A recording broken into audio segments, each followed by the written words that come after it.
How to insert tick mark in PDF. Hi everyone, I'm here to assist you today. Without any delay, let's jump right in. First, open PDF in Acrobat Reader.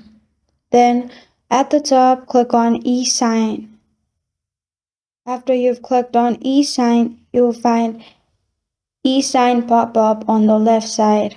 Click on the tick mark and hold on and drag it wherever you want it to be.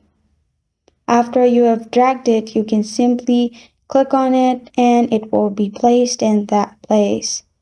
You can bring any tick you want, wherever you want and how many you want.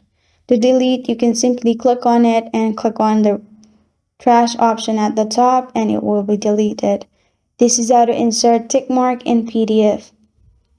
Thank you for joining me today. If this video helps you out, please leave a like and subscribe for more. Got a question or want to suggest a topic? Comment below. Thank you for watching.